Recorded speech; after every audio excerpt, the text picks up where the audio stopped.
Bismillahirrahmanirrahim. Ikhwan dan akhwat yang dirahmati Allah Subhanahu wa taala, kita lanjutkan bahasan kita dari kitab Mukhtasar Ad-Da' wa Dawa. Kita masih pada dampak-dampak dan akibat bermaksiat, membangkang terhadap perintah Allah Subhanahu wa taala dan melanggar larangan Allah.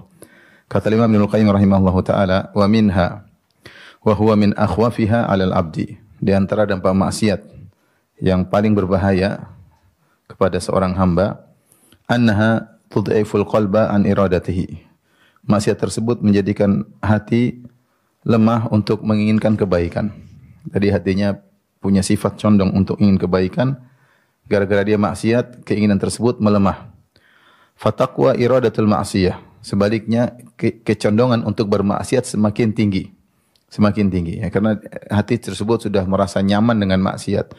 Yang tadinya punya secara fitrah ingin kebaikan, sekarang fitrah tersebut mulai berkurang. Mulailah hati condong kepada maksiat. Wa tad'ufu iradatu taubati syai'an fa syai'an. Maka keinginan hati untuk bertobat pun melemah sedikit demi sedikit. Ila an tansalikha min qalbihi iradatu taubati bil kulliyah, sampai akhirnya hatinya tidak lagi ada keinginan untuk bertobat sama sekali. Sehingga dia terjerumus dalam maksiat, bergelimang dalam maksiat dan tidak terbetik dalam hatinya untuk tobat. Sebelumnya dia masih ada ingin tobat, maksiat hatinya tidak nyaman. Ketika bermaksiat hatinya menjadi risau dan ada keinginan untuk tobat, ada keinginan untuk tobat, ada keinginan untuk kembali kepada kebaikan. Namun keinginan tersebut karena dia terus bermaksiat semakin melemah sampai hilanglah dari hatinya keinginan untuk taubat. Falau mata nisfuhu lama taba ila Allah. Kalau seandainya hati itu mati setengah saja, maka dia tidak akan bertobat kepada Allah Subhanahu wa taala. Apalagi kalau mati seluruhnya. Fayati minal istighfari wa taubatil kadzdzabina bil lisani bi syai'in katsir. Kata Ibnu Qayyim rahimahullahu taala, mungkin lisannya beristighfar. Mungkin lisannya mengucapkan taubat, tapi taubatnya pendusta. Taubat dusta. Kenapa? Kenapa dikatakan Ibnu Qayyim meskipun dia mengucapkan astaghfirullah wa atubu ilaihi, astaghfirullah rabbighfirli wa tubu alayya innaka tawwabur rahim. Tapi dustanya banyak. Kenapa? Wa qalbuhu ma'qudun bil ma'siyati. Musirrun 'alaiha, sementara hatinya masih ingin bermaksiat. Masih ingin bermaksiat. Azimun ala muwaqa'atiha mata amkanahu, dan dia masih pingin kapan lagi bisa bermaksiat jika memungkinkan. Dan kita tahu bahwasanya syarat tobat itu, Pak, syarat tobat itu harus al-azm ala adamil audah. Para ulama mengatakan syarat tobat 3. Pertama meninggalkan, kedua menyesali, yang ketiga bertekad untuk tidak mengulangi. Baru tobat diterima. Adapun seorang mengatakan astaghfirullah wa atubu ilaik, ya Allah ampunilah aku, ya Allah aku bertobat kepadamu, tapi dalam hatinya masih pingin. Kenapa? Sudah kecanduan. Dia kecanduan, ya. Maka ini hanyalah orang pendusta dalam tobatnya. Wa hadza min a'zamil amrad wa aqrabiha ilal halak. Dan ini adalah penyakit yang paling bahaya dan paling mendekatkan kepada kebinasaan. Dia sudah malas bertobat. Kalaupun dia bertobat mungkin dalam majelis, tapi hatinya masih ingin maksiat. Rindu ingin maksiat. Rindu ingin, misalnya dia berzina, rindu kepingin ketemu pasangan selingkuhnya tersebut. Kalau dia hobi nonton yang film, enggak dia rindu nanti malam kapan bisa nonton lagi. Kalau dia canduan misalnya narkoba, dia bilang nanti malam saya ingin beli lagi. Percuma dia bilang saya bertobat, tapi hatinya condong, candu, bahkan menanti kapan datang waktu tersebut. Itu waktu yang bahagia yang dia nantikan. Maka kalaupun dia bertobat, makin tobat para pendusta.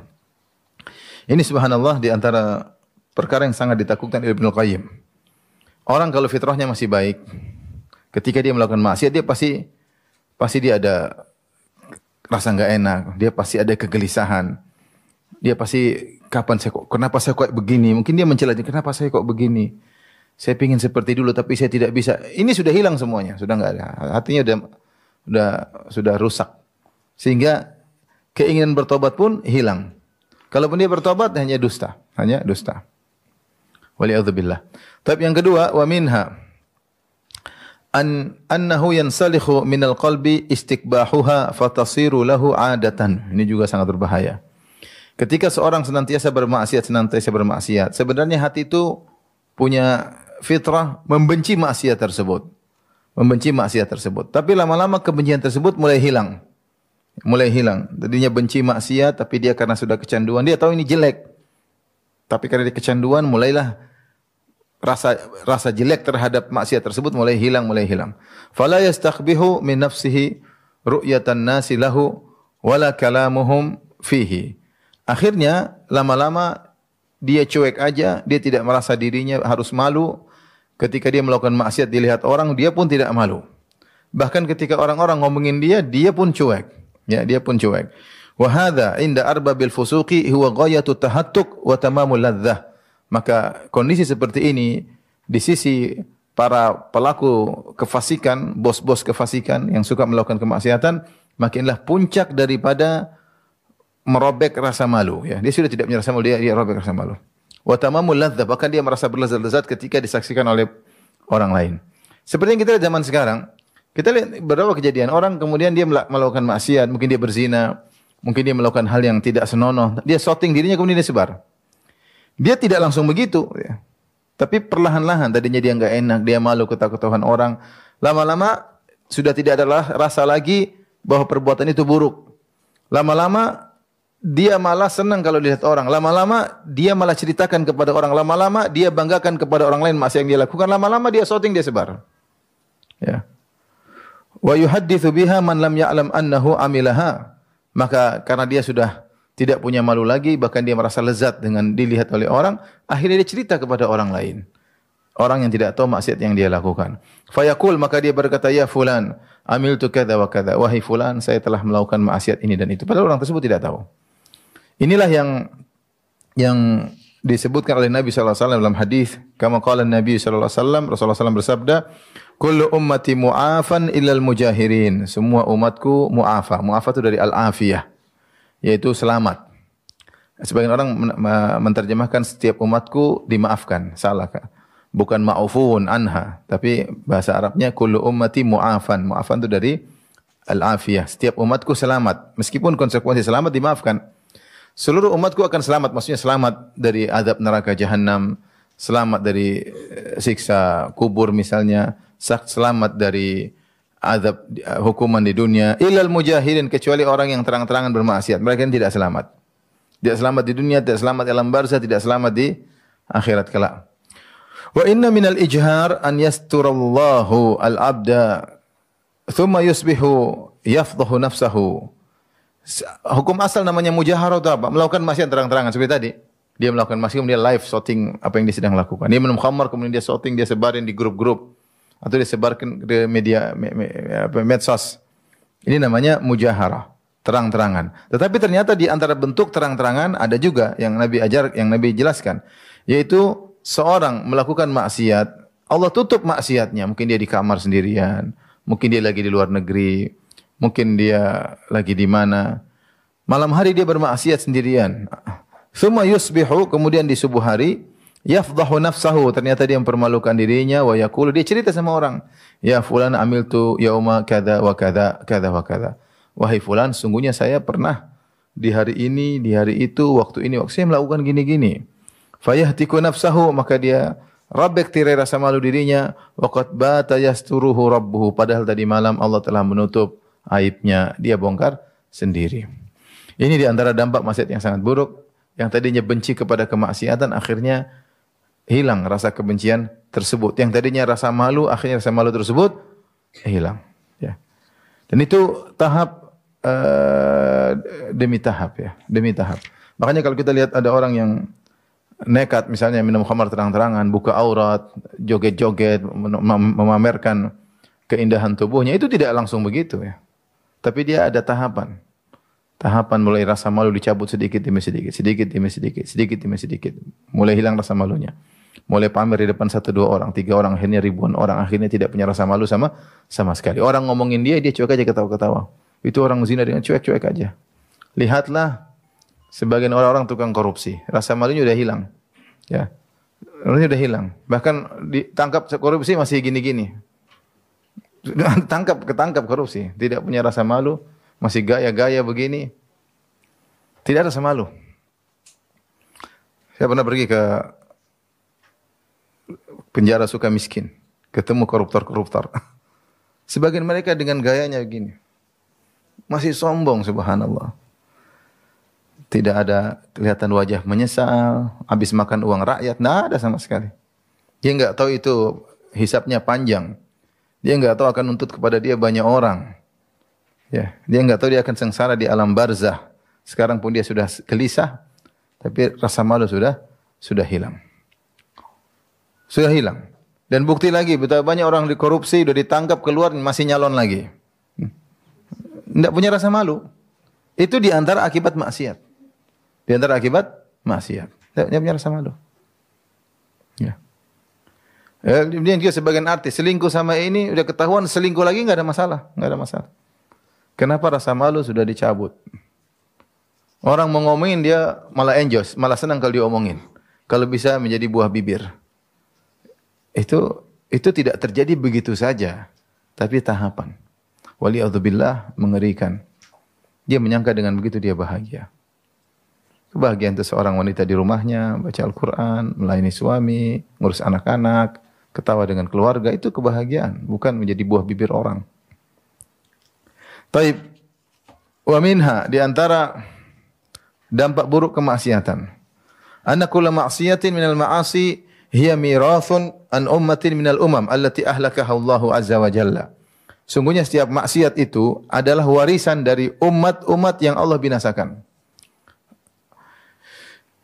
Kata pepatah walikulli qaumin warith. Setiap kaum ada warisannya. Setiap kaum itu ada warisannya. Semua kerusakan yang ada sekarang ada sebelumnya kaum yang mendahulunya.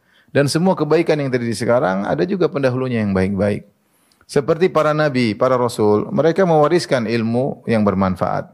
Kata Nabi sallallahu alaihi wasallam, al-anbiya al-ulama warathatul anbiya. Sungguhnya para ulama adalah pewaris para nabi. Wal anbiya lam yuwarrithu dinaran wala dirhaman wa innama warathul ilma. Para nabi itu tidak mewariskan dinar dan dirham, tetapi para nabi itu mewariskan ilmu. Faman akhadahu faqad akhadha bihadzin wafir. Siapa yang mengambil ilmu agama, sungguh dia telah mengambil warisan para nabi dengan pengambilan yang banyak. Dia mengambil bagian besar dari warisan para nabi. Maka sebagaimana para nabi mewariskan ilmu dan amal soleh, siapa yang berilmu dan amal soleh, dia telah mengambil warisan para nabi. Para nabi tidak pernah meninggalkan dinar dan dirham. Semua yang mereka tinggalkan, ma taraknahu sadaqah, akan menjadi sedekah. Tapi yang tetap terus mengalir adalah ilmu dan amal. Maka seorang kalau menuntut ilmu dan mengamalkannya, maka dia telah mengambil warisan para nabi. Ternyata umat-umat yang binasa, seperti umat misalnya Nabi Hud, Nabi Saleh, Nabi Lut, Nabi Musa, Nabi Nuh, ini juga mereka punya warisan-warisan. Maksiat-maksiat yang mereka tinggalkan yang kemudian ditiru oleh para pewarisnya. Jadi masing-masing punya warisan, tinggal kita mengambil warisan siapa. Mengambil warisan para nabi ya ilmu dan ketaatan. Mengambil warisan umat-umat yang dibinasakan, silakan bermaksiat. Silakan bermaksiat. Apa kata Ibnu Qayyim rahimahullah ta'ala? Fallutiyah mirathun an qaumi Lut. Maka maksiat homoseksual adalah warisan dari kaum Lut. Kaum Lut ini yang pertama kali melakukan homoseksual ya. Atatuna al-fahishata ma sabaqakum biha min ahadin minal alamin. Innakum latatuna ar-rijala syahwatan min dunin nisa. Kata Nabi Lut alaihissalam menasihati mereka, apa kalian melakukan perbuatan keji, perbuatan buruk, yaitu melakukan homoseksual yang tidak pernah dilakukan oleh umat-umat sebelum kalian. Sungguhnya kalian mendatangi para lelaki, lelaki mendatangi para lelaki, ya, sementara wanita kalian tinggalkan. Ini yang mempelopori maksiat inilah kaum Nabi Lut. Kemudian diwariskan kepada umat-umat setelahnya. Maka siapa yang terjerumus dalam dosa ini, dosa homoseksual ya, maka dia sungguhnya telah mengambil warisan dari kaum Nabi Lut yang Allah binasakan dengan penuh kehinaan. Yang Allah angkat, kemudian dibalik, dijatuhkan, kemudian ditimpa dengan hujan batu ya. Kemudian mereka masuk dalam bumi, kemudian disirat malam barzah sampai selamanya hari kiamat. Baik, yang berikutnya misalnya wa akhdhul haqqi bizzaid wa daf'uhu bin naqis mirathun an qaumi Syuaib. Kalau ada orang yang mengambil haknya berlebihan, haknya mungkin 100 dia ambil 120. Atau dia memberikan hak orang lain dengan kurang, hak orang lain 100 dia kasih 80. Dia mengambil haknya berlebihan dan dia mengurangi hak orang lain, maka ini warisan dari kaum Nabi Syuaib. Kaum Nabi Syuaib yang mengurangi timbangan dan takaran. Mereka gara-gara mengurangi timbangan dan takaran, mereka dibinasakan oleh Allah Subhanahu wa taala. Lihatlah sebagian orang seperti itu. Entah jual gas, entah jual bensin, entah jual solar, entah jual beras, dikurangi takaran, timbangan atau literan dikurangi. Tidak banyak-banyak, sedikit. Kalau banyak mungkin ketahuan, tapi dia mengurangi sedikit. Padahal Allah mengatakan wailul lil mutaffifin, celaka bagi orang yang mengurangi takaran sedikit. Tatfif itu sedikit. Tatfif sedikit, ya. Ini dia jual dengan dikurangi. Ini warisan dari mana? Warisan dari kaum Nabi Syuaib, ya. Ini sangat berbahaya, ya. Berapa banyak orang yang mereka zalimi. Berapa banyak orang yang zalimi. Jual gas tulisannya sekian kilo. Kenyataannya kurang. Taruhlah 4 kilo, saya enggak berapa. Saya enggak pernah beli gas kecil-kecil gitu, ya. Taruh beli gas, ya. 4 kilo misalnya, ternyata isinya cuma 3,5 misalnya ya. Membohongi masyarakat. Ya. Membohongi masyarakat.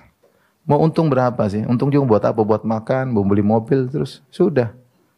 Mau untung banyak juga nggak bisa diapa-apain uang tersebut, mau diapain? Kita ini kalau punya uang banyak, terlalu punya uang, beli rumah, beli ini, beli tanah, terus ini mau ngapain kalau tanah banyak? Emang mau jalan-jalan terus ke tanah-tanah itu? Kan nggak juga. Mau rumah banyak yang dipakai cuma satu, ke sana cuma satu. Mobil 10 yang pakai 10 langsung enggak. Dipakai satu, yang 9 dipakai sama supir. Seperti itu. Ya, tapi orang udah kalau sudah tenggelam dengan dunia, susah.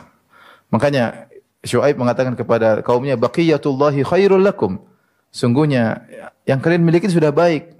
Sudah cukup sebenarnya, sudah berkah. Justru orang-orang yang tamak seperti ini biasanya bukan orang miskin. Orang miskin mungkin uzur lah, dia bohong supaya bisa makan.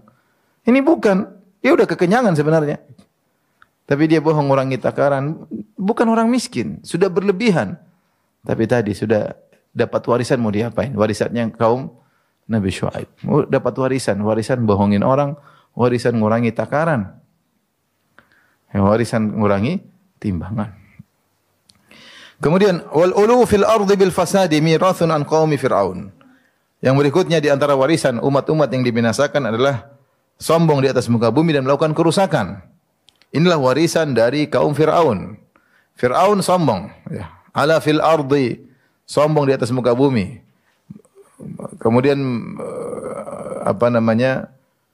menyiksa sebagian suku, sebagian manusia dia siksa, sombong, angkuh, mentang-mentang karena memiliki kekuasaan, karena memiliki kehebatan, maka dia pun menyiksa orang-orang yang susah, semena-mena. Entah karena dia memiliki harta yang banyak semena-mena kepada yang susah, entah karena dia memiliki jabatan seperti Fir'aun yang tinggi, maka dia semena-mena kepada orang di bawah, entah karena dia jumlahnya banyak, dia arogan kepada yang jumlah sedikit. Itu banyak sekarang. Itu semua warisan dari kaum Fir'aun. Mentang-mentang dia yang orang banyak, maka dia tinggal ngusir sana, ngusir sini, mentang-mentang. Dia pikir tidak ada balasannya di alam barzah. Dia pikir Allah tidak balas di dunia nanti sebelum matinya. Dia pikir tidak dibalas di akhirat.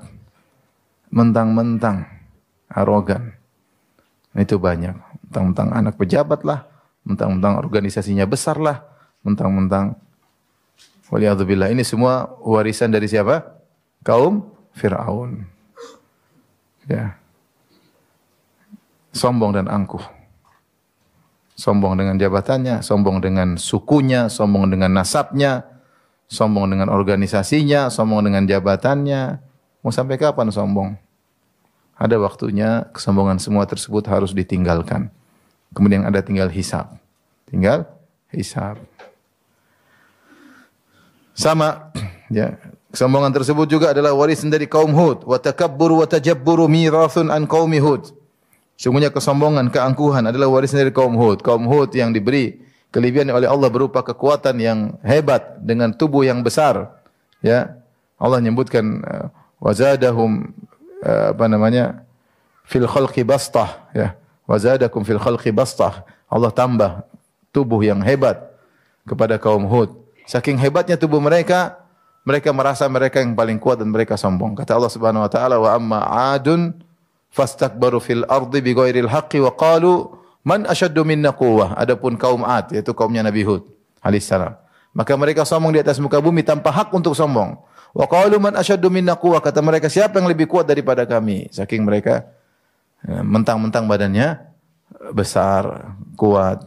Allah binasakan dengan angin yang membasmi mereka, membunuh mereka, bukan besi, bukan api, bukan batu. Allah kirim angin, udara, menghabisi mereka yang sombong dengan tubuh yang kuat tersebut. Maka kesombongan, keangkuhan ini adalah warisan dari kaum Nabi Hud, yaitu kaum Ad. Maka ibu-ibu yang dirahmati oleh Subhanahu wa taala, jangan sombong-sombong ya. Jangan mentang-mentang. Ada yang mentang-mentang karena cantik atau merasa cantik padahal tidak cantik, padahal biasa-biasa aja. Ya, dia mungkin di kampung cantik, kalau di Jawa, di Jakarta biasa-biasa aja. Ya. Ada yang mungkin mentang-mentang gara-gara mungkin punya mobil, baru beli mobil baru, cuma berapa 500 juta. Di Jakarta banyak orang mobilnya miliaran. Cuma karena di kampung dia sombong. Biasa. Ya, naik mobilnya begini. Kalau sepeda memang harus tawadhu, naik sepeda itu mobil. Baru beli tas baru harganya 30 juta sudah sombong ke sana ke sini. Ya. Di sana di Jakarta orang punya tas sampai miliaran. Lebih bodoh lagi daripada ibu yang di sini. Beli tas miliar-miliar goblok. Jadi hati-hati, sombongan itu ya itu warisan dari umat kaum Ad yang pernah dibinasakan oleh Allah Subhanahu wa taala. Rasulullah sebutkan ada orang dibinasakan gara-gara sombong dengan bajunya. Bainama rajulun yamshi wa alaihi hullatani. Ada seorang laki berjalan, dia pakai dua baju bawahan sama atasan yang indah. Dan dia sombong dengan bajunya tersebut. Dia sombong ujub dengan bajunya tersebut. Idh khasafa bihillahul ard fahuwa yatajaljalu fiha ila qiyamis sa'a. Atau kama qala Nabi sallallahu alaihi wasallam. Ketika dia tengah-tengah sombong, tiba-tiba Allah benamkan dia dalam bumi, kemudian dia digoncang oleh Allah sampai hari kiamat. Ini ada orang dibinasakan gara-gara sombong, gara-gara baju. Jadi sebab sombong itu banyak ibu-ibu. Karena cantik sombong, karena bajunya mahal juga apa? Sombong, karena mobilnya bagus juga apa? Sombong, karena suaminya ganteng juga apa? Sombong, tapi enggak ada di sini yang sombong gara-gara itu. Sombong karena banyak orang sombong. Gara-gara punya jabatan. Saya sudah sampaikan Nabi Yusuf alaihissalam. Nabi Yusuf alaihissalam ketika di penjara, orang-orang penjara mengatakan, Inna naraka minal muhsinin. Sungguhnya engkau itu termasuk orang yang baik. Ketika di penjara. Terus tiba-tiba dia jadi penguasa. Jadi menteri keuangan negeri Mesir. Semua keputusan pengeluaran keuangan, kemasukan, keluar semua yang ditentukan. Orang-orang juga mengatakan inna naraka minal muhsinin. Setelah dia jadi penguasa pun dia dikenal sebagai orang yang sangat baik kepada orang lain. Lihat dari susah jadi kaya tidak berubah sifatnya, perangai. Dan itu perkara yang menakjubkan bagi Nabi Yusuf alaihissalam. Kita orang-orang di sini atau di dunia ini kalau baru kaya sombong. OKB, orang kaya baru atau OBK ya, orang baru kaya. Udik. Baru jadi pejabat udik. Baru tahu-tahu dapat warisan punya uang banyak udik. Berubah sikapnya, teman-teman mulai dilupakan, melihat dengan sinis. Semua itu warisannya kaum Ad. Sombong. Tapi ibu-ibu di sini insyaallah enggak sombong. Karena tidak ada yang mau disombongkan. Taib fal'asi, maka kesimpulannya kata Ibnu Qayyim rahimahullahu taala, fal'asi labisun thiyaba ba'dhi hadhihi al-umam wa hum a'da'ullah, maka pelaku maksiat telah memakai baju dari pakaian umat-umat, sebagian umat-umat yang dibinasakan, dan mereka adalah musuh-musuh Allah. Maka berbahagialah seorang yang mendapatkan warisan para nabi. Meskipun orang bangga dengan harta dan kekayaan dan popularitas, dia bahagia bisa mendapatkan warisan para nabi, itu ilmu yang dia pelajari dengan penuh kesabaran. Ya, sedikit demi sedikit dia berusaha memahami, dia berusaha mengamalkan. Maka dia telah mendapatkan kebahagiaan yang besar. Kata Nabi SAW, "Qad akhadha bi hadzin wafir." Dia telah mengambil bagian besar dari warisan para nabi. Dan cukup merupakan kehinaan ketika seorang melakukan maksiat-maksiat yang itu merupakan warisan dari umat-umat terdahulu yang dibinasakan oleh Allah Subhanahu wa taala.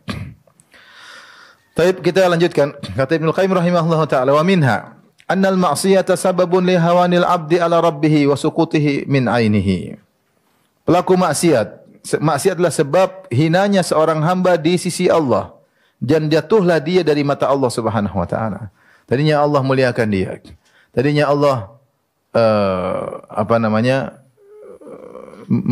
memuliakan dia. Tapi karena dia bermaksiat maka dia hina, rendah. Ya. Seperti kita melihat seorang melakukan suatu keburukan, sudah jatuh di mata saya. Demikian juga walillahil matsalul a'la, demikian di sisi Allah Subhanahu wa taala. Seorang yang melakukan maksiat, maka dia semakin hina di hadapan Allah, tidak ada nilainya di hadapan Allah, jatuh dari pandangan Allah Subhanahu wa taala. Qala Hasan al-Basri berkata, hanu alaihi fa asauhu. Mereka hina di hadapan Allah, makanya mereka bermaksiat kepada Allah. Walau azzu alaihi la asamahum. Kalau mereka mulia di sisi Allah, Allah akan jaga. Allah akan jaga dia, maksiat Allah jaga.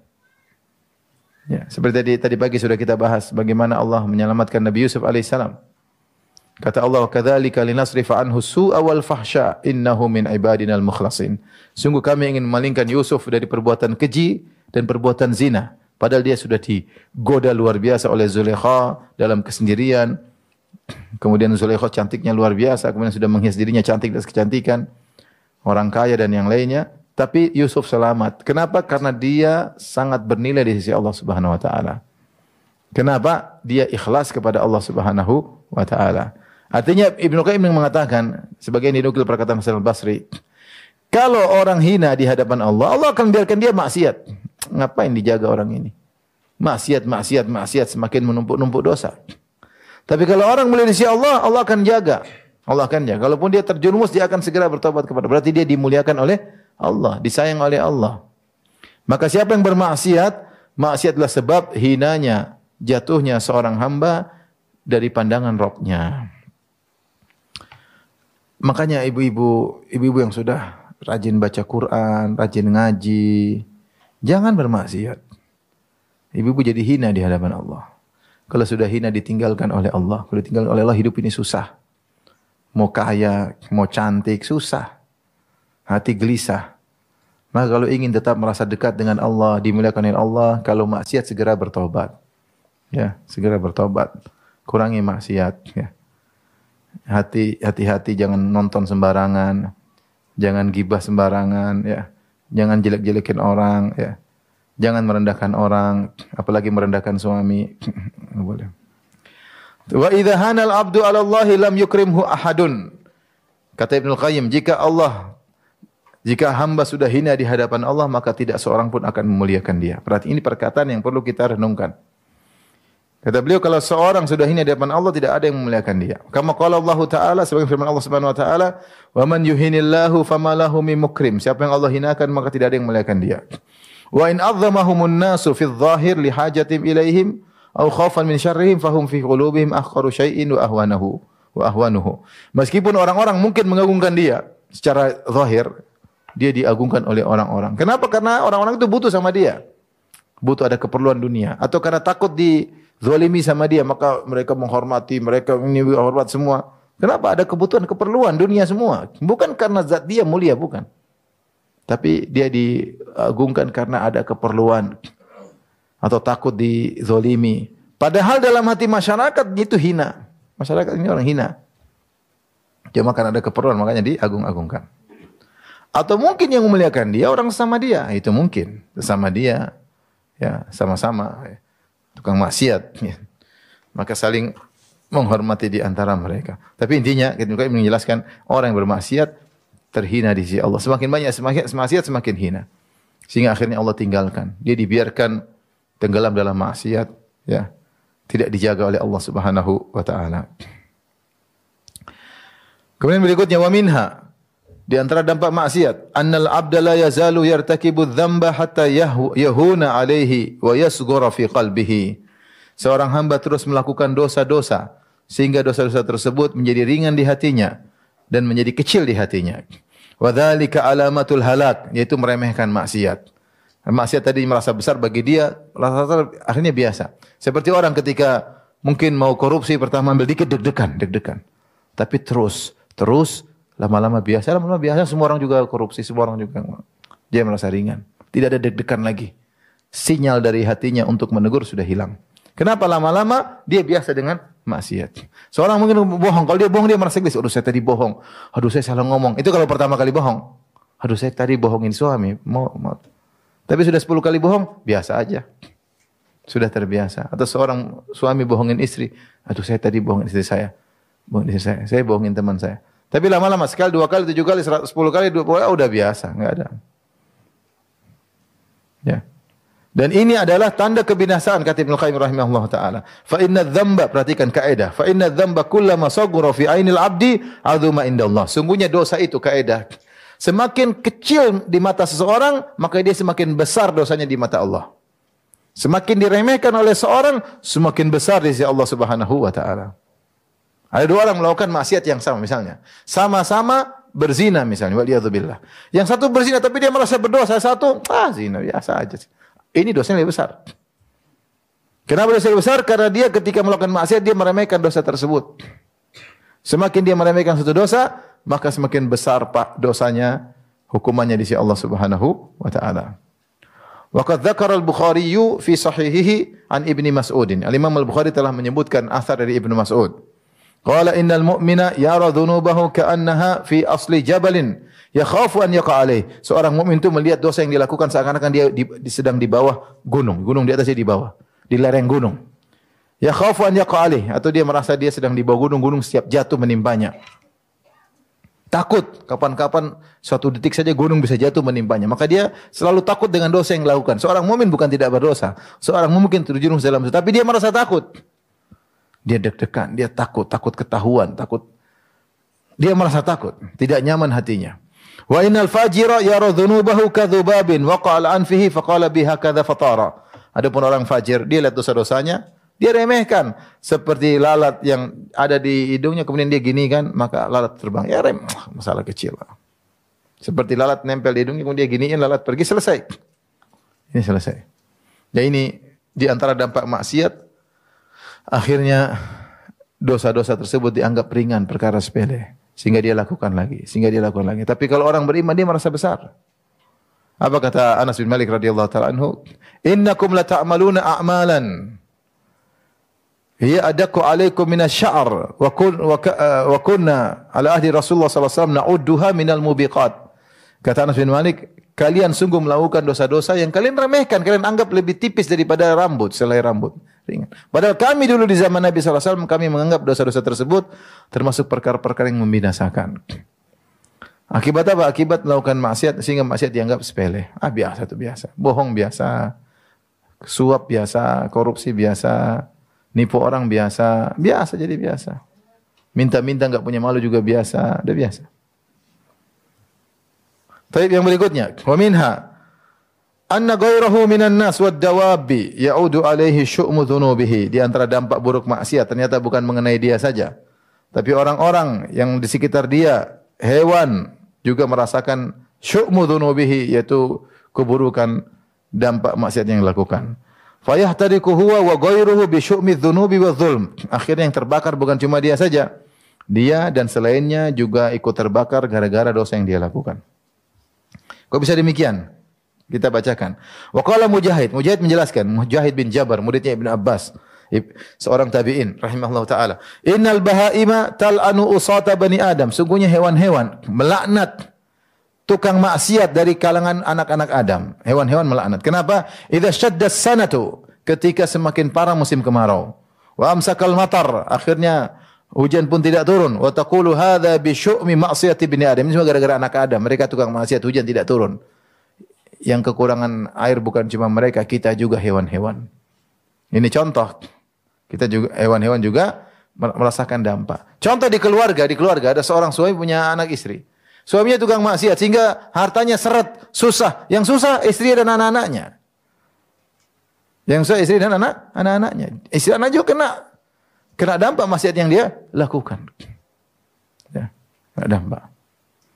Oleh terkadang seorang maksiat bukan cuma dia yang kena, tapi orang sekitarnya juga terkena dampak maksiat tersebut. Karena orang tua bermaksiat, anaknya kena dampak. Anaknya ikut-ikutan nakal, gara-gara orang tuanya.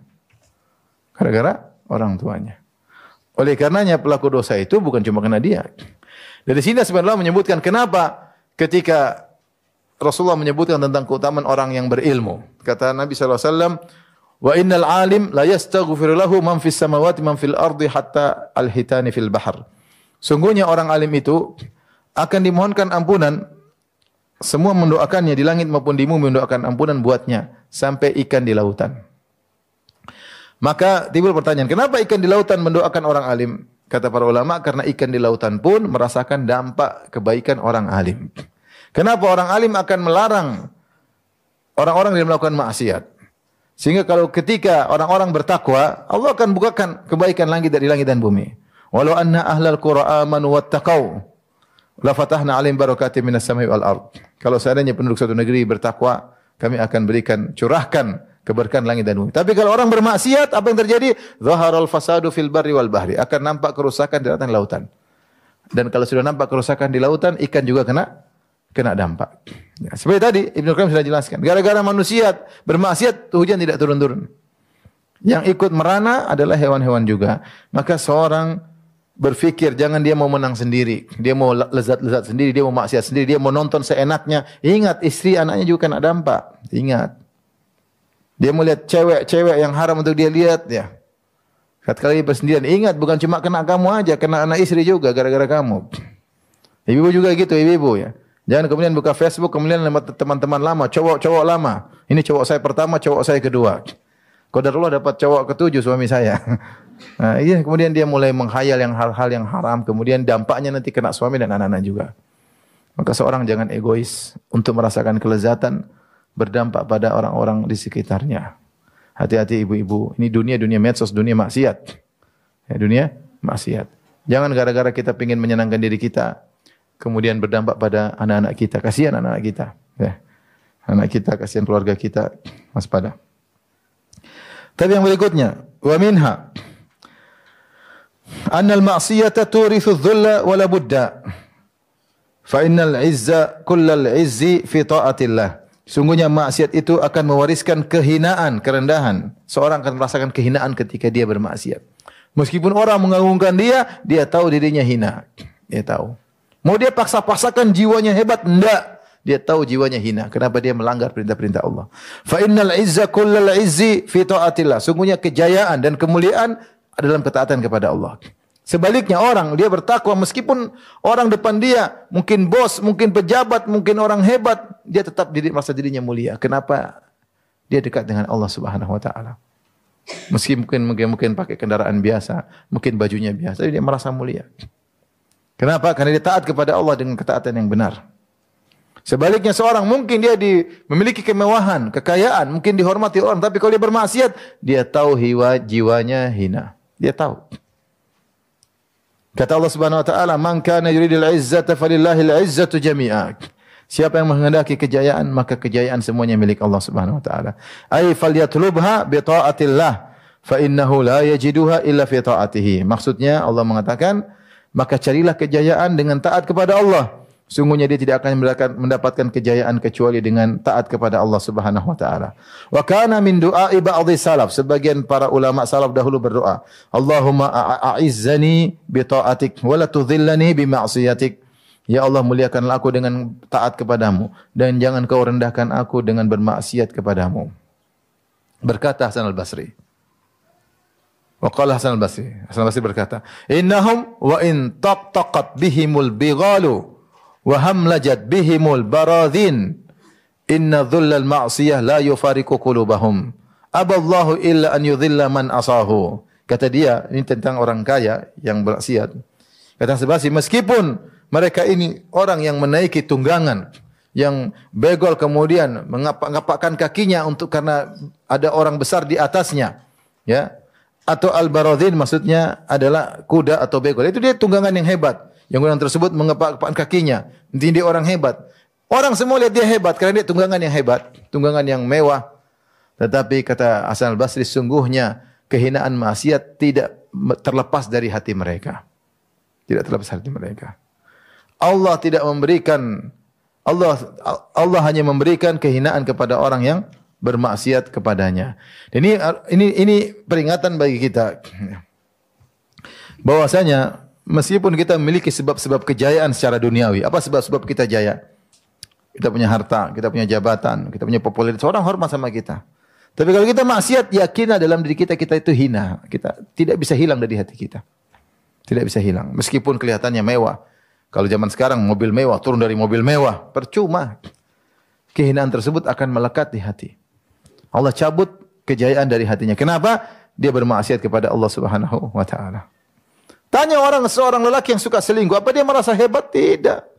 Meskipun dia naik mobil mewah, meskipun dia naik pesawat-pesawat pribadi, tetap hina dalam hatinya. Dia ada merasakan kehinaan. Kenapa? Tukang selingkuh. Tukang selingkuh. Karena Allah hanya memberikan kejayaan hati kepada orang yang beriman. Wa qala Abdullah bin Mubarak, berkata Abdullah bin Mubarak, "Ra'aitu dzunuba tumitul quluba wa qad yurithu dhulla idmanuha." Aku melihat dosa-dosa mematikan hati. Dan sungguhnya candu dalam berdosa menimbulkan kehinaan dalam hati. Wa tarku dzunubi hayatul qulubi. Meninggalkan dosa-dosa merupakan kehidupan bagi hati. Wa khairun li nafsika isyanuha. Yang terbaik bagi dirimu adalah membangkang dzunub. Kalau membangkang dosa, kalau dosa ingin datang kau lawan, jangan kau biarkan, jangan kau pasrah. Jangan biarkan hatimu pasrah dengan dosa. Tiba-tiba timbul keinginan untuk lihat ini, jangan ikuti. Tiba-tiba timbul keinginan untuk mendengar musik, jangan ikuti. Tiba-tiba pengen ngeklik dengar berita gibah namimah, jangan dengar, jangan ikuti. Kamu bahagia, kamu klik, kamu tidak bahagia. Kehinaan merasuk dalam diri kita. Semakin banyak kita nonton tidak benar, semakin banyak kehinaan. Jangan ikuti. Wa hal afsadad dina illa al-muluku wa ahbaru su'in wa ruhbanuha.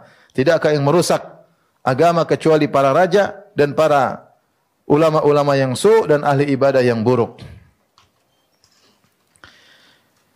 Ini di antara dampak maksiat yang berbahaya, menimbulkan kehinaan dalam diri seorang meskipun orang mengagungkannya, meskipun orang mengeluk-elukannya.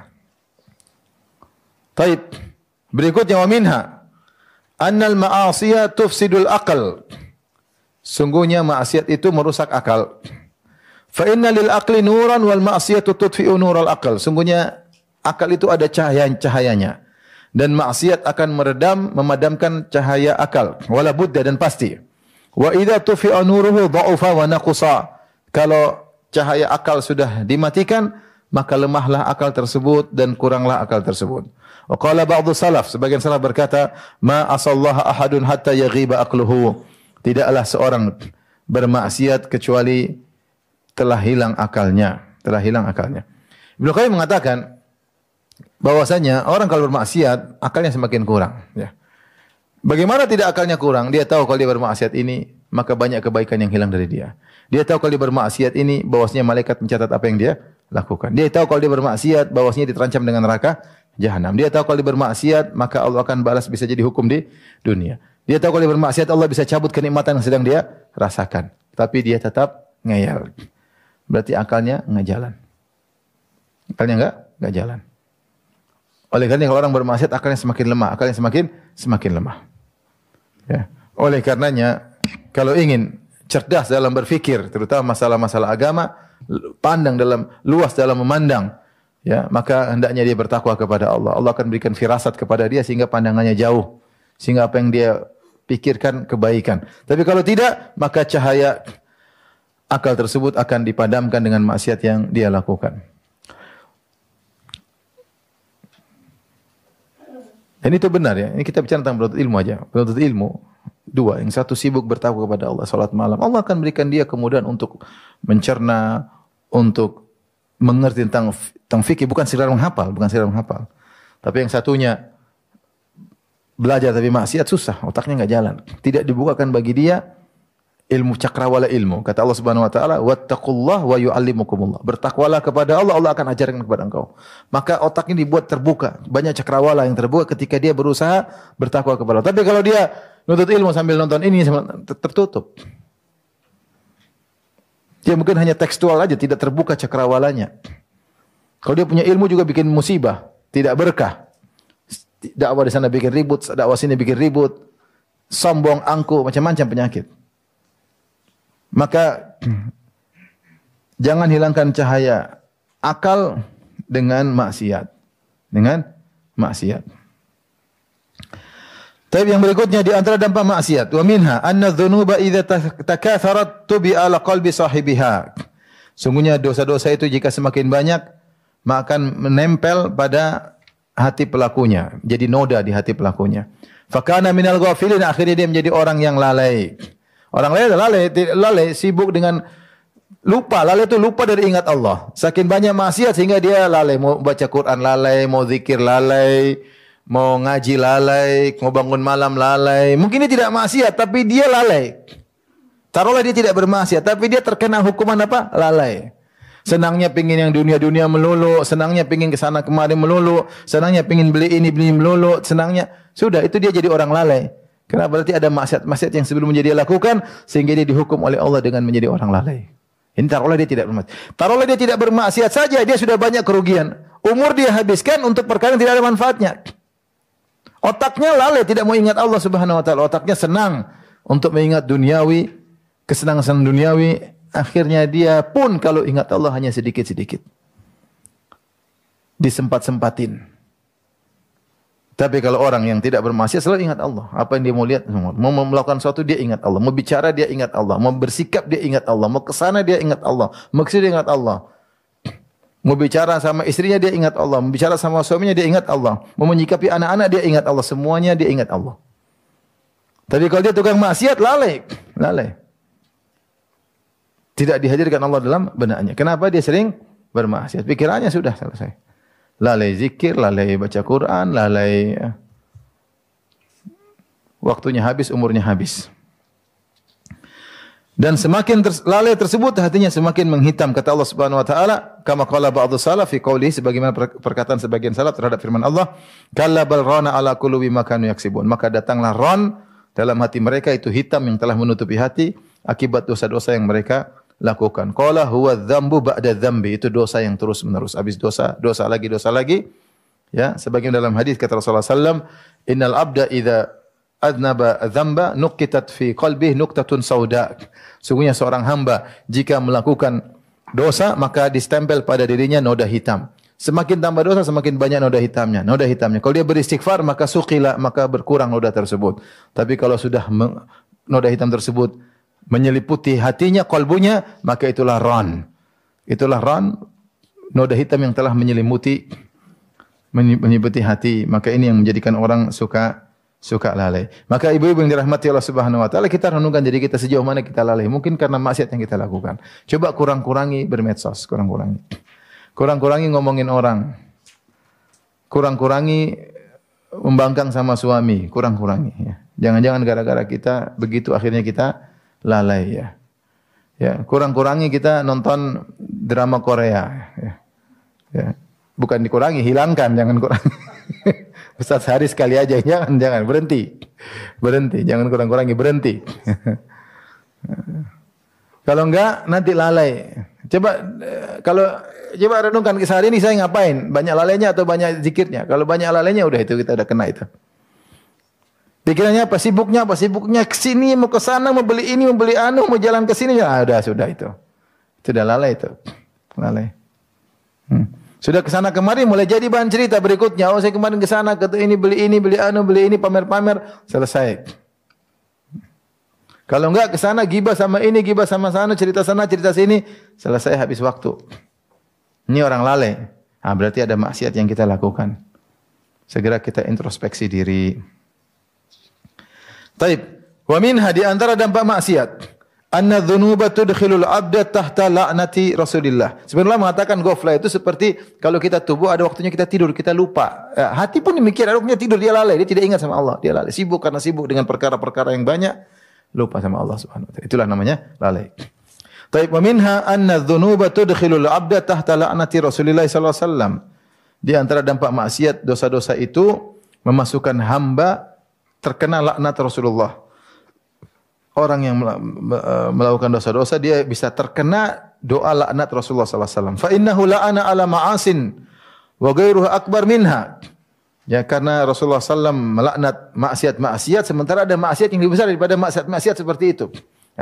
Maksudnya Ibnu Qayyim ingin menyatakan ada maksiat-maksiat yang Rasulullah laknat, apalagi yang besar-besar. Yang segini saja sudah dilaknat oleh Nabi sallallahu alaihi wasallam, apalagi yang lebih besar. Fahiya aula bidukhuli fa'iliha tahta la'nah. Maka siapa yang melakukan dosa-dosa lebih besar daripada yang dosa yang Nabi laknat, lebih utama untuk terkena laknat. Contoh, fala anal washimata wal mustaushimah. Maka Rasulullah melaknat tukang tato dan yang minta untuk ditato. Wal wasilata wal mustausilah.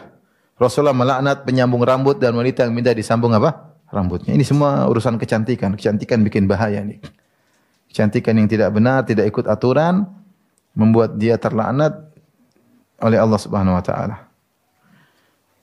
Kemudian namisah wal mutanammisah, ya. Yaitu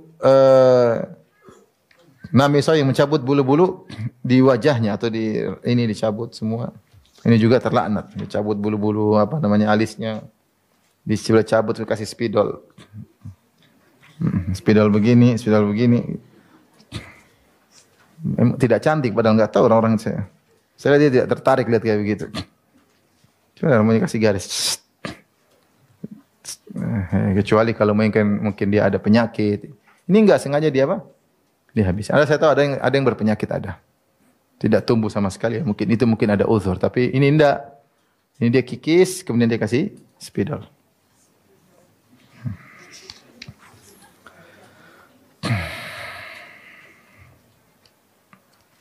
Wal wasyirah wal mustausyirah. Al wasyirah yaitu yang mengkikir giginya kemudian ditipis-tipisin supaya kelihatan indah. Ini mungkin zaman dulu ya. Dikikir-kikir jadi kelihatan indah ya. Giginya gede-gede kelihatan indah. Untuk berhias. Ini merubah ciptaan Allah Subhanahu wa taala. Betapa banyak orang terlaknat dengan dosa-dosa seperti ini. Di antaranya wala ana akila riba wa mukilahu wa katibahu wa syahidahu. Allah melaknat atau Rasulullah SAW melaknat pemakan riba, yang makan riba, rentenirnya, wa mukilahu, yang pinjam uang dari rentenir juga kena laknat. Katibahu, pencatat transaksi riba tersebut. Wa syahidahu, yang menjadi saksi juga, penjadi saksi juga tercatat. Dalam riwayat dari hadis Jabir bin Abdullah, qala wa hum sawa, semuanya sama.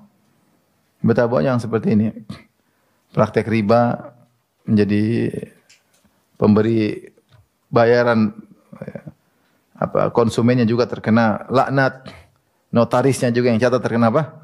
Laknat, saksinya terkena laknat, semua gara-gara akad riba. Wala anal muhallil wal muhallalahu. Demikian juga Rasulullah melaknat muhallil dan muhallalahu. Itu orang yang sudah menikah sudah dicerai 3 kali supaya dia bisa kembali lagi kepada suami pertamanya, maka suaminya yang pertama yang sudah mencerai istrinya talak 3 kan tidak boleh kembali. Dia sewa orang. Udah kamu nikahi istri saya, kamu jangan korek-korek. Habis itu kamu ceraikan. Atau kamu korek sekali aja. Habis itu kamu ceraikan, kemudian kembali lagi sama saya. Ini terlaknat semuanya. Yang menghalalkan itu, yang minta untuk dihalalkan juga terlaknat. Wala anas sariq, demikian juga orang yang melakukan pencurian juga dilaknat oleh Rasulullah sallallahu alaihi wasallam. Ini dosa-dosa menunjukkan banyak pelaku dosa dilaknat. Nah, siapa yang melakukan dosa dia terkena cipratan laknat tersebut. Laknat terjauhkan dari rahmat Allah. Orang kalau sudah dijauhkan dari rahmat Allah, kasihan dia. Kasihan dia. Dia mau macam-macam, mau gaya, mau terkenal, mau populer, percuma. Dia jauh dari rahmat Allah, percuma. Semakin banyak maksiat, semakin terlaknat, semakin terjauhkan dari rahmat Allah. Apa yang bisa buat kita masuk kalau bukan rahmat Allah? Apa yang bisa buat kita bahagia kalau bukan rahmat Allah? Apa yang bisa kita tersenyum dengan senyuman yang tulus kalau bukan rahmat Allah Subhanahu wa taala? Apa yang buat kita bisa bahagia kalau bukan rahmat Allah? Apa yang buat kita bisa bangun malam kemudian kita menangis minta kepada Allah, bukan rahmat Allah? Sampai ada seorang disebut dalam sebagian cerita, ada seorang budak wanita, dia bangun di malam hari kemudian dia berdoa. Dalam doanya didengar oleh majikannya, dia bilang, "Ya Allah, karena Engkau mencintaiku, maka begini-begini." Dia bertawasul dengan sifat cinta Allah. Dia bilang, "Ya Allah, karena Engkau mencintaiku, maka begini. Setelah dia sholat, tuannya bilang, "Dari mana kamu tahu Allah mencintaimu?" Kata budak wanita tersebut, "Allah mencintaiku karena aku dibangunkan sholat malam sementara kamu dibiarin tidur." Ya, rahmat Allah. Kalau kita jauh rahmat Allah, mau apain? Mau duit banyak, mau mobil mewah, mau rumah 10, mau mobil 20, mau perusahaan sebanyak-banyaknya, kalau enggak dirahmati Allah, percuma. Apalagi sudah miskin enggak dirahmati Allah. Wong kaya aja repot, apalagi rumah kontrak, suami pungka pas-pasan, motor rusak-rusak, terus maksiat. Kasihan. Yang berikutnya, yang terakhir yang kita bahas pada kali ini, hirmanu da'wati Rasulillah sallallahu alaihi wasallam wa da'watil malaikah. Siapa yang melakukan maksiat maka dia terhalangi tidak mendapatkan doa Rasulullah untuknya dan doa malaikat. Fa inna Allah, ini sebaliknya, kalau tadi melakukan maksiat dapat laknat, sebaliknya terhalangi dari doanya Rasulullah, doa kebaikan dan doa malaikat kebaikan untuknya. Fa inna Allah subhanahu amara nabiyahu an yastaghfiral mu'minu wal mu'minat. Sungguhnya Allah memerintahkan Nabi sallallahu alaihi wasallam untuk mohon ampunan bagi kaum mukminin kaum mukminat. Qala ta'ala, alladzina yahmiluna al-'arsya wa man hawlahu yusabbihuna bihamdi rabbihim wa yu'minuna bihi wa yastaghfiruna lilladzina amanu rabbana wasi'ta kulla syai'in rahmatan wa ilma faghfir lilladzina atabu wattaba'u sabilaka wa qim adzabal jahim rabbana wa adkhilhum jannati adnin allati wa'adtahum man salaha min abaihim wa azwajihim wa dhurriyyatihim innaka antal azizul hakim wa qimus sayyi'at wa man taqi sayyi'ati yawma idzin faqad rahimta wa dzalika huwal fawzul azim. Dalam ayat ini Allah memerintahkan malaikat mendoakan orang-orang yang beriman. Saya bacakan. Alladzina yahmilul arsy, sungguhnya para malaikat yang memikul arsy Allah. Wa man haulahu, dan malaikat yang berada di sekitar arsy Allah. Yusabbihuna bihamdihi rabbihim, mereka memuji Allah, bertasbih kepada Allah. Wa yu'minuna bi, dan mereka beriman kepada Allah. Wa yastaghfiruna lilladzina amanu, dan malaikat-malaikat tersebut mohon ampunan bagi orang-orang yang beriman. Mereka berdoa, Rabbana wasi'ta kulla syai'in rahmatan wa ilma. Ya Rabb kami, sungguhnya rahmatmu meliputi segala sesuatu dan ilmumu meliputi segala sesuatu. Faghfir lilladzina tabu wattaba'u sabilak. Maka ampunilah orang-orang yang bertaubat dan mengikuti jalanmu. Wa qihim adzabal jahim, ya Allah lindungilah mereka dari adab yang pedih. Rabbana wa adkhilhum jannati adnin lati wa'adtahum. Ya Rabb kami, masukkanlah mereka ke dalam surga yang abadi yang telah Kau janjikan kepada mereka. Wa man salaha min abaihim wa azwajihim wa dzurriyyatihim. Bukan cuma mereka saja ya Allah, ini doa malaikat semua ini. Masukkan pula orang tua mereka yang saleh. Masukkanlah pasangan-pasangan istri mereka, suami mereka yang saleh. Wa dzurriyyati, masukkan juga keturunan mereka dalam surga. Innaka antal azizul hakim. Sungguhnya Engkau adalah Maha perkasa dan Maha bijaksana. Wa qihimus sayyiat, lindungilah mereka dari keburukan-keburukan. Wa man taqi sayyiati yauma idzin faqad rahimtah. Siapa yang Kau lindungi keburukan pada hari tersebut, hari kiamat, faqad rahimtah, sungguhnya Engkau telah merahmatinya. Wa dzalikal fawzul azim. Itu adalah kemenangan yang besar. Ini doa malaikat. Fa hadza du'aul malaikati lil mu'minin taibin. Inilah doa para malaikat untuk orang yang beriman dan yang bertaubat. Al muttabi'ina li kitabi wa sunnati rasulih.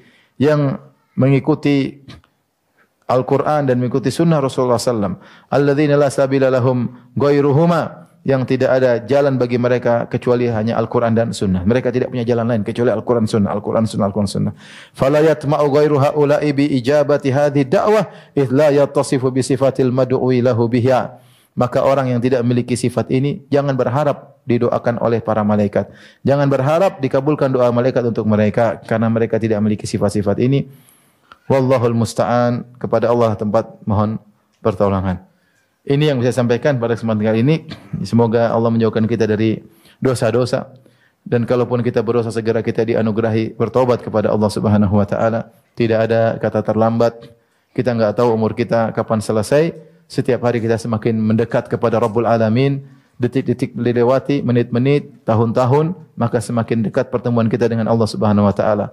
Usahakan kita bertemu dengan Allah dalam kondisi terbaik, dalam kondisi iman terbaik, dalam kondisi akhlak yang terbaik, dalam kondisi ibadah yang terbaik, sehingga kita meninggal dalam kondisi yang terbaik. Semoga Allah menganugerahkan kepada kita husnul khatimah. Tapi demikian saja apa yang saya sampaikan. Kurang lebihnya saya mohon maaf. Wabillahi taufiq. Assalamualaikum warahmatullahi wabarakatuh.